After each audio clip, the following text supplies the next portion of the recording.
Welcome to Tech Talent Today, where IT leaders share their tough challenges, creative solutions, and latest insights.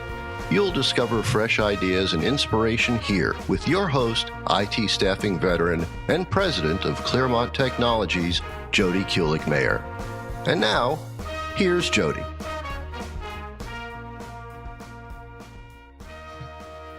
Today, I'm thrilled to be joined by Sal Shaikh. Sal is currently serving as the Vice President of Digital and B2B e-commerce delivery for Covetrus in North America. He's an e-commerce expert with a proven success record in driving customer adoption and building out best-in-class web and mobile user experiences.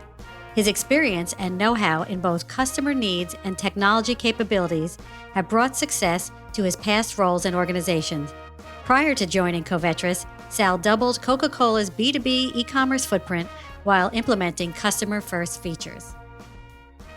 Welcome, Sal. Thanks so much for being here. Hey, Jody. Thank you for having me. It's a pleasure. Before we get started, Jody, I just wanted to say that whatever statements I make today are of mine and mine only, and not of my current employer. Okay, duly noted. Great. So we were introduced by our mutual friend, Alex Rosenthal, when you were still living in New York, like 10, 15 years ago. And I love Alex because he's such a great connector of people. He is, yeah. Actually, 16 years because I believe we started working together and my son was born. Now my son is 16 and a half. And so it's been over 16 years. So yeah, Alex is he's been a great mentor, great friend, and a great connector to people that I still maintain a lot of great relationships with, both professionally and personally. Wonderful. Like he was very supportive of me when 10 years ago I started Claremont Technologies. So that's really when you need your friends. Yeah. Yeah, good. So I wanted to talk about your career journey because I think it's totally fascinating. Like you were a lab chemist and a hands-on coder, then you manage technology, then you're in like digital and B2B marketing. So I think people are really interested on how you change like functional areas and industries. So wanted to talk about that and start with your career mantra, pie. I like that you even have a career mantra. So what is that? Yeah. I don't want to take full credit for my career mantra. It's been picked up through various mentors I've had in my career. I think one of the most important things that I want to make sure everyone understands is everyone needs a mentor. Even if you're great at everything you do and you're super successful, you still need a mentor. But these mentors of mine really dug it into me that you can't focus on the next step of your career until you fix your present portion. And my mantra contains both the present and the future. And PI is actually just an acronym. And I think it works out to be a good acronym because I feel like it's an easy formula for everyone to assimilate to. Easy as pie. Or take a slice of humble pie. Whatever you want to use it, but it just resonates because it's an acronym for PIE. And P stands for performance, I for image, and E for exposure. And I'll kind of go into each one. And they're pretty self-explanatory. But it's helped me as navigate my career in a fashion that's worked for what I wanted to do. So the P, which stands for performance, is focused on the job today. Are you performing at your optimal level, giving everything you can to the role that you're in today? Not for the role that you want in the next 3 years, but the role you have today. Do the best you can. Which kind of flows into the I, which is creating an image that is worthy of what type of brand you are. You know, working at Coca-Cola, brand image is super important. When you think of Coke, you think of refreshing moments. That wasn't by accident. That's a purposeful image that's been created. So what is your image as a technical talent of today? Whether that be hands-on coder or a manager of technology, what do you really want to kind of represent yourself, that trust, that reliability, gets the job done, communicates effectively by performing at the job. So you saw how the P is connected to the I. And then the last part is super important, right? Doing things in a vacuum doesn't help anyone. We have to be our own marketers. So the E is all around exposure and exposing the best part of your skills and your brain through opportunities that present themselves, being aware of what's out there, connect your mentor to be not only a mentor, but also a sponsor as well. Sometimes they're the same, sometimes they're different people. So sponsors are very different from mentors, and I can explain to the audience later on what that means to me. But take opportunities to speak in front of senior leaders, to talk about the work that you've been doing, to shout it up at the mountaintops, to expose the great work that created the great image. And now you've got it exposed. So when these opportunities come up, they're like, oh, they remember your name. And they're like, let's pull this person in. Let me give this person a call. And that's exactly what happened when I transitioned my role from when I was working at Canon USA with Alex Rosenthal Right. to UBS with Alex Rosenthal. Alex called me up and said, I have a role for you. And that was because of the performance, the image, and the exposure that I showed at Canon. So that's my pie mantra. I think it's just easy to digest, like good apple pie, as well as easy to just follow on a day-to-day basis if you focus on those things. So, I mean, do you like evaluate yourself like daily? Like, or do you take like a time, like at the end of the year, like for New Year's? Like, when do you start evaluating yourself with these things? Actually, I have post-its all over my computer, which I can show everybody, but it just has the three letters on it, PIE. And that's just a reminder to myself that when you get distracted on tactical things that you need to do, you need to say, okay, that may be part of my P portion of the day. And you can't focus on all three aspects every day. But from an evaluation, I do it on a quarterly basis. How did I do the last quarter on the performance, right? Through feedback through your managers, through feedback, 360-degree feedback from your stakeholders that you're working with. Because our roles are not myopic and just working. We're not on a factory line, right? You're working with a lot of stakeholders, interviewing them on a quarterly basis. Am I really performing? And then from an image perspective, having your ear close to the water cooler. What are people actually saying about you? And picking up on those things. I just got off a call with a new hire at my current organization, and she was like, Sal, I've heard great things about you. I'm like, instead of just taking that, I took it as an opportunity to say, okay, what image is she bringing forward? What is circulating in the airwaves?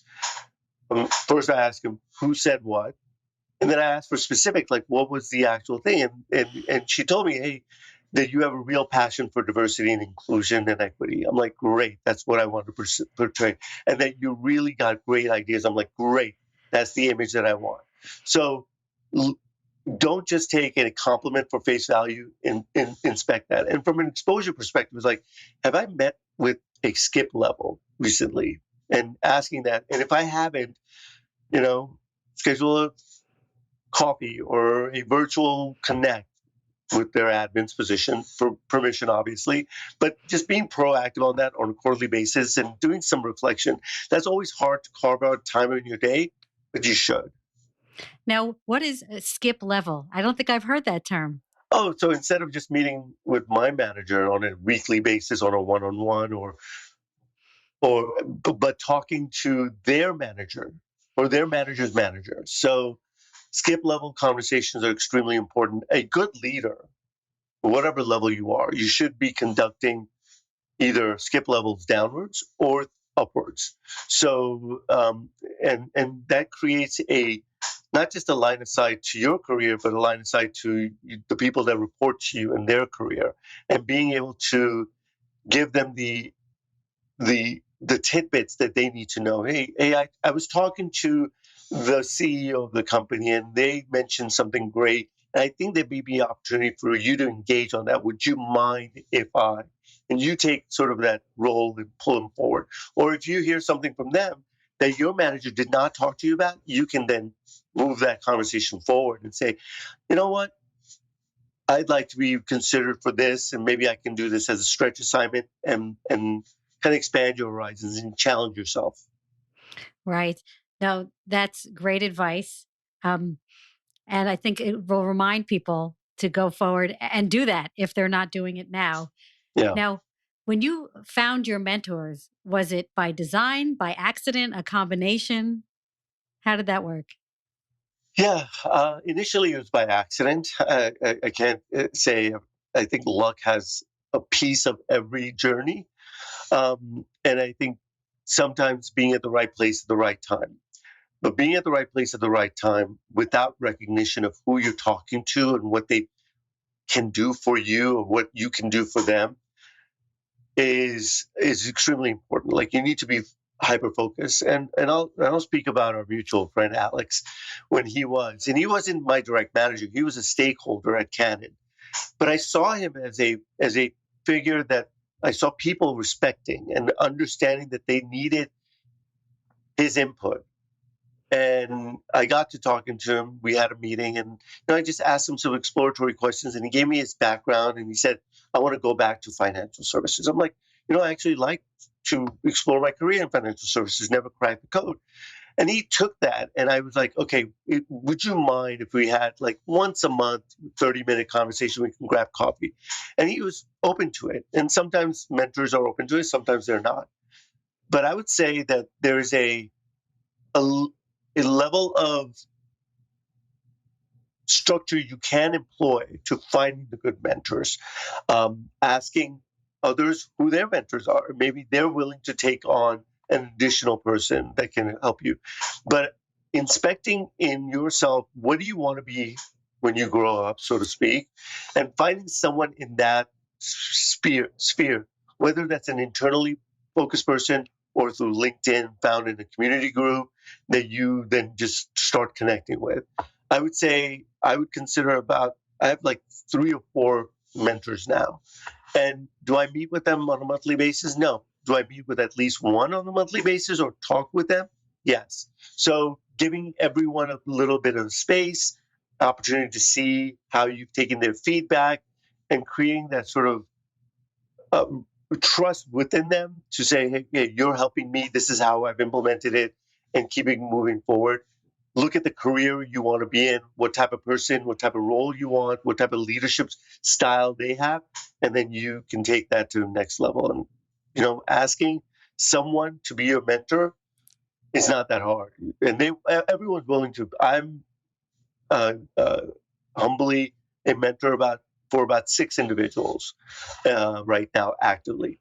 And I was like, you want me to be your mentor? I feel honored, but I guess we all have something to share. So I think you got to give, and also then you can receive as well. Right. So with your mentors, you just ask them straight out, like people might want to know, like how you would approach it to say, like, I really admire you. Like, yeah, what's the secret? Yeah, no, I could tell you exactly what I said to them, which was I'll use you as an example, Jody. Hey, Jody, I love what you've done with your staffing organization. I'd love to understand your journey better. And I'm thinking of employing similar things and success in my own space. Would you mind if we schedule coffee for once a month just to discuss your journey and understanding what you've done? And I can share with you what challenges I've got. And maybe you can, assist me and give me tips and tricks as we move along. I never use the word mentor. Right. I I, Yeah. I just I I just can't. I'm trying to pull you in to say you know a lot. I want you to be my teacher, which is a mentor, right? Right. And so having that level of candidacy and and just informality with formality, that you don't create this level of, oh my God, I got one more thing to do. I don't have enough time for you. You're just saying, just share 30 minutes of your month with me. And I think you're proud of what you've done with your company. So I've kind of attached some personal aspect to this conversation, and you're willing to kind of help me out.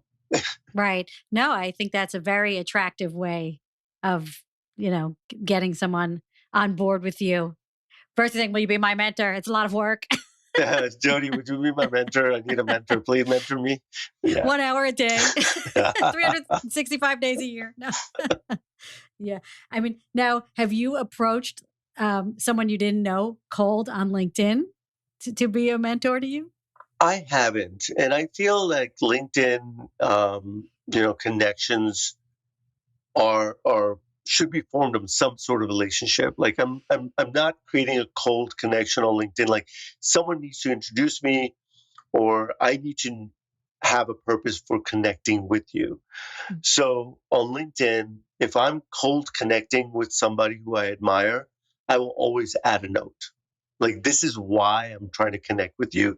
So they can see the context. Like, I'm not trying to sell you, but I'm not going to connect and ask you to be my mentor right away. Right. Right? This doesn't make sense.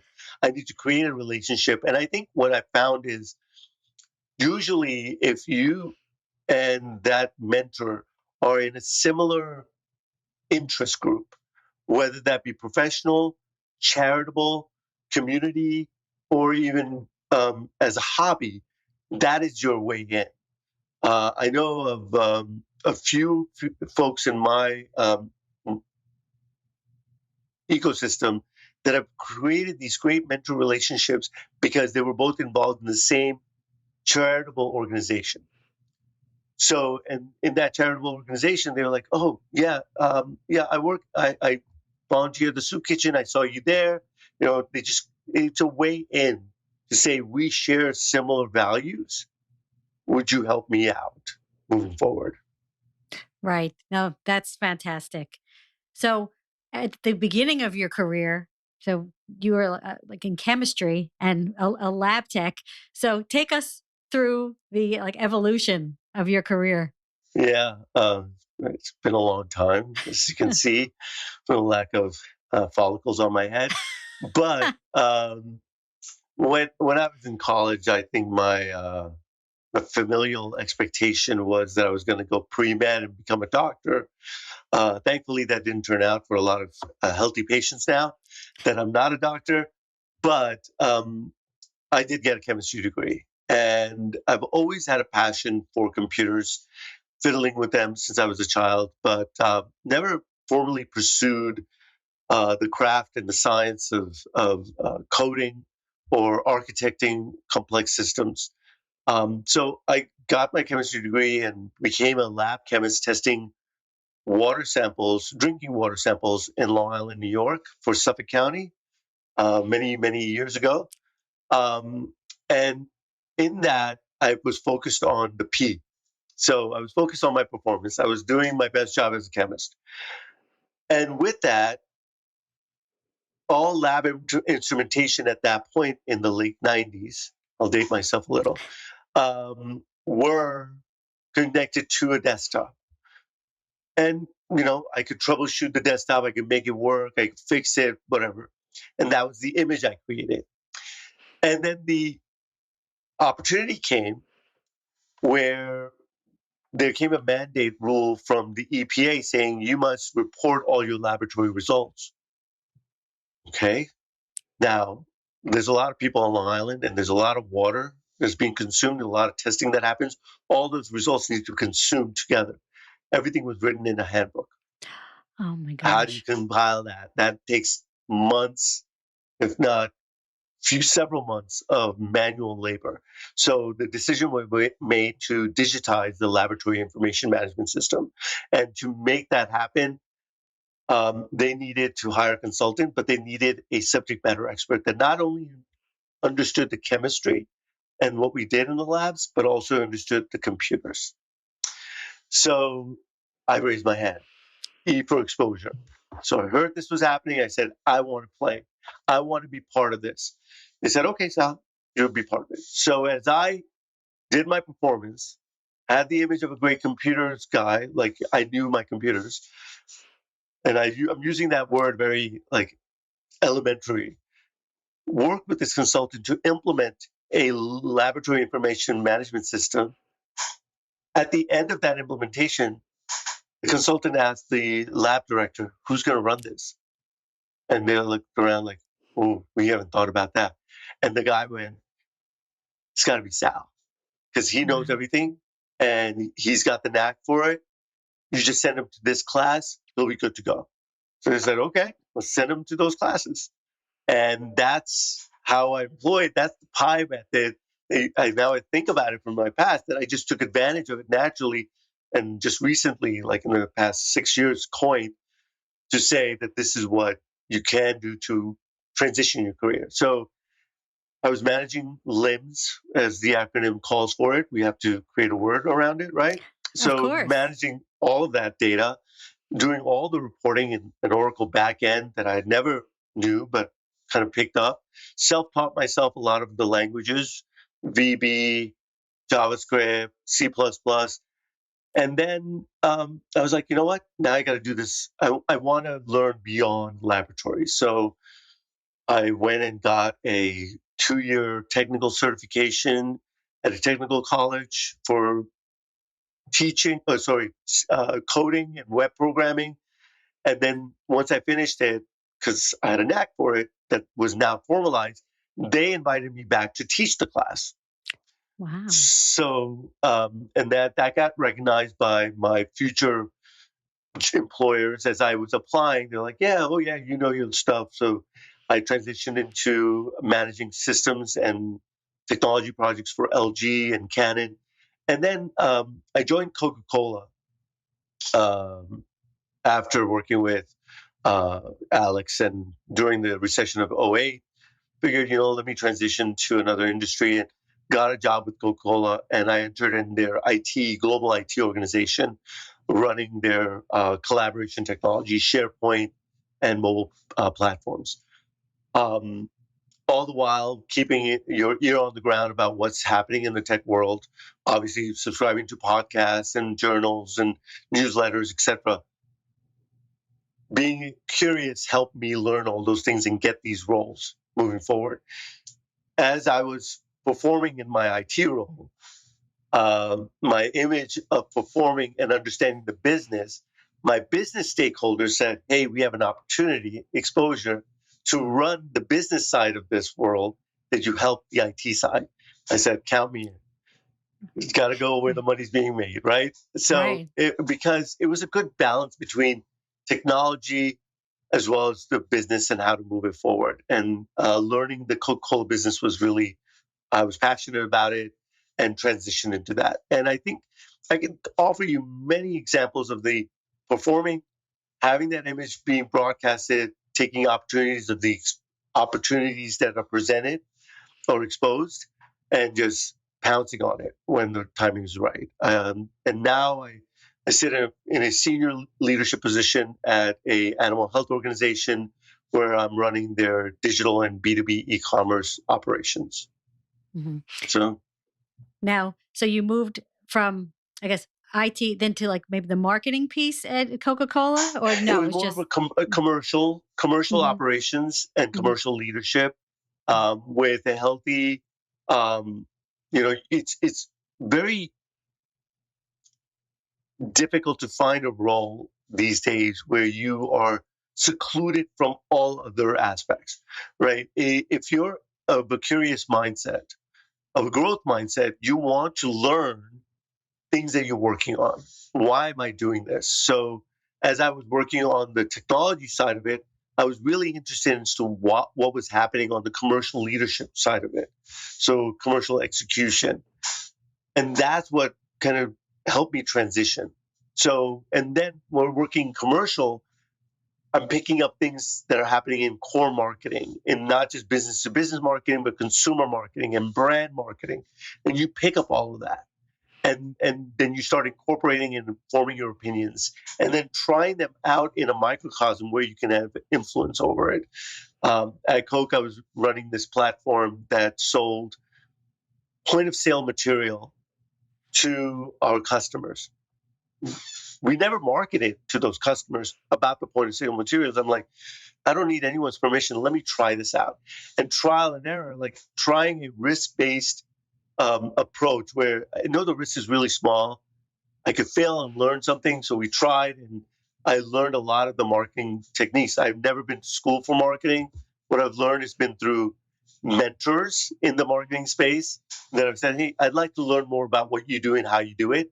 And that's basically how I kind of transitioned into a marketing role, but more of a commercial focus. And technology has always been a core aspect of it. So, because one of your lessons learned from Coke is to like take smaller risks while you're moving into a new space, or what is the lesson learned? I think it's about taking calculated risk. The size Calculated. of risk is not necessarily the same for everything, right? I left Coke, and that was a big risk, but it was a calculated risk. And I was like, "What's the worst? I'm going to learn from my failure, and we'll go back somewhere else." I would say that experimentation and embracing, and I'm sure everyone's talked to you about this, embracing failure is super important in order to grow.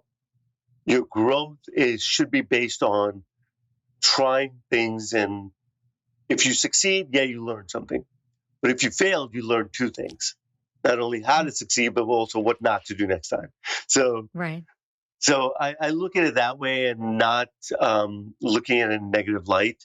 The risk is calculated in a way in my head to say either how much dollars of my company am I putting up at risk versus am I going to lose my job or versus Right.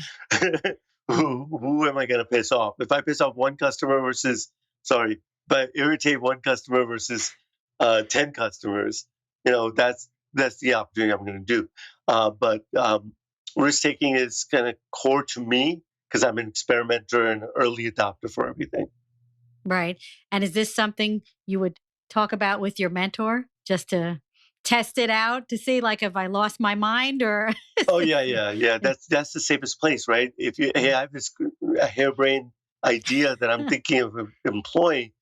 Do you think we should do this? Should I mandate everyone to do X, Y, and Z instead of what they're used to? Will we lose business? What do you think? We haven't done it yet, but what do you think? And just getting a third party's perspective, mentor or peer, is equally important, right? You cannot operate in a vacuum. You should always run these ideas by people. Mentors would be great, but peers are sometimes even better in those aspects.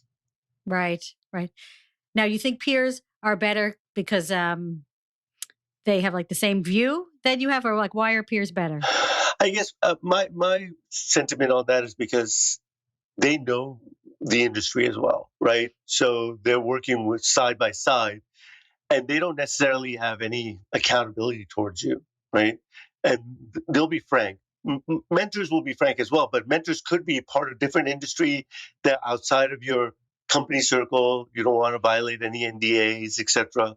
So you may not be able to talk to them about something that you may be doing that's proprietary to your organization. So looking at a peer or someone disconnected from it but knows about the business or knows about what the company's doing, they can provide a perspective that can help you avoid certain pitfalls. Like, Sal, did you think about this? Did you think about that? Like, oh, that's a great thing. Let me put that into place before I pull the trigger.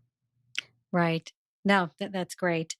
Now you were 11 years at Coke and people get comfortable, right? So, Mm. um, like, did you have to give a lot of thought to decide that you were going to move to your next opportunity? Like, what was your thought process there? People like are afraid to move. So, Yeah, it was a very difficult decision when I did decide to leave.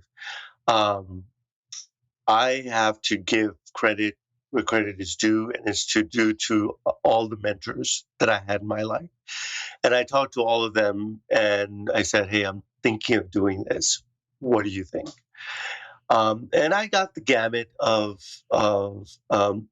responses. Some from people saying, "You're in a great role. Your job is safe. Um, who knows what's out there? Um, you've got a great opportunity. You could grow." I was like, yeah, that's true. Two people saying there's life after Coke. There's a lot more out there. And so I had to do obviously self-reflection about saying, what type of person am I and where do I see myself in my mind's eye in 5, 10, 15 years? What do I want my quote unquote legacy to be? What have I given back? Right? Am I staying because I'm comfortable? Am I staying because of the brand name? Or am I staying because I'm passionate about this? And I am passionate about the work, but I'm more passionate about my curiosity. So my curious nature drove me to say, you know what? I want to learn a new business model. I want to learn new things out there. I want to meet new people. And what better way to do it than to say, fresh start? That being said, one thing one of my mentors said, it's like, Sal, take 24 hours to imagine that you have decided to stay, sit with yourself, operate the entire day as you decide to stay. Okay? Then take the next following 24 hours and decide that you have left. You have made that decision. How do you feel? Feel every emotion or thought that comes through you and jot them down. And then look at it in the third day and see which one resonates. And so I chose to leave because I couldn't quell my curiosity. I think that's a great technique. I love that. Yeah, I Yeah. think people should grab onto that and imagine their life like 24 that. hours. Yeah, that's spectacular advice. Yeah. So you moved to a new role. So Yeah. what are you doing now, and what are some of the things you've learned in your new role? Yeah. Now I'm actually doing a lot of things that I've done in my past roles, but in more senior level focus area. So driving the overall direction of an organization in the digital space and in the B2B e-commerce space. Working closely with a lot of large customers, so being more customer facing roles. So giving myself a bit of a sales view, which has not been in my career path, nor did I ever think that I wanted to do sales. But it's been a conversation that I'm like, maybe I want to think about sales roles or things that really impact sales processes and how do you go sell to a customer effectively. Um, in that relationship building technique that I've fostered internally and with other stakeholders. And so today I own and operate for the Covetrus organization in the North American B2B space, which is growing in the vet animal health industry. I've learned a lot about animal health, and that's what keeps fueling my desire to learn, stay at this organization, continue to invent and to engage with a unique set of customers that are poised for growth. If you look at our demographics of our planet, more and more young people are choosing to have pets rather than kids. And the pandemic really helped in exploding the pet population. So it's a great industry to be part of. I think my biggest lesson learned is don't assume that everything is good. You need to, I'm extremely, from a personality perspective, a structured person. Uh, I had to put my mantra in a 3-letter acronym. Right. Not surprising. I would say I describe myself as Microsoft Excel, not as Microsoft PowerPoint. Okay. So I think in boxes and rows. And so the biggest thing I had to learn was, hey, you can create a lot of value immediately within an organization by creating some structure within a framework and giving people the freedom within that framework to operate. And so they know what's coming up, they know how to work within that framework and move forward without straying too far away. So freedom in a framework is the biggest thing that I've learned in my career that's really accelerated value creation for our organizations that I've worked with. Mhm. And do you have a goal or a vision for where you'll be at your next step or your ultimate step in your career? I think there's so much to learn in the commerce space, in the digital commerce space. My career has it's primarily been focused on business to business, and I'm hoping to learn more about business to consumer, right? The direct to consumer space, which is similar yet different, right? The engagement or demand generation of consumer buying from you is very different than a business customer buying from you. They are, you can have the help of a sales team, where on the consumer side, you can't deploy enough salespeople in the world. So, what are the digital marketing techniques to use to enable that pull through, right? So, thinking about that in a personal bubble that I'm working on the side, saying, "Hey, how do I engage in additional customers to come to my website? What is the SEO strategy for this? What is my paid advertising I want to do this? What are the social media plans I want to engage in? What are the key opinion leaders that I want to work or influencers that I want to work with? What are the right channels to look at, which are slightly different? The e-commerce experience is the same across both business or consumer cycles. You have to make it easy for them to discover you, easy for them to find the products they want, easy for them to transact with you, and easy for them to manage their relationship with you. So those are the phases of an e-commerce journey that really kind of overlap between B2B and B2C. So I would say my next, I think, foray would be in the consumer space or direct consumer. I love B2B. I've spoken to at B2B conferences. I've been in the space for a healthy period of time. Let's just put it that way. Right. Yeah. That's a good way of putting it. I also think it's interesting, like the difference between like business and consumer, because right in the business, it's a corporate budget, and a consumer, it's their own hard-earned money. So It is, and it's a different level of um, customer engagement that you have to do, right? I think it's really important for technologists to really base their actions based on input from the customer. You know, this is a side story. I was work. I know of a website that was doing great, and they were like, "Oh, this website is doing great. You know, I'm kind of bored. Why don't we make a dark mode?" So they made the website dark mode without asking anybody, just because they thought it was the latest and greatest thing to do. You know, your iPhone has dark mode, your Mac has a dark mode. Why don't we create a dark mode for this website? The minute they did it, they had huge backlash from the customers. They're like, "What the hell did you do? Like, we thought it'd be kind of cool. Like, I'm not coming here for cool. I'm coming here to do something." So making it dark made it harder for me to find what I need. So pulling in that customer insight is extremely important. And I think from a consumer versus customer, that insight could be a little more unstructured. And a customer, you can make it more structured. So how do you find ways to structure your consumer insights is extremely important. But yeah, technologists out there, always consider the customer first, not just what you want to code.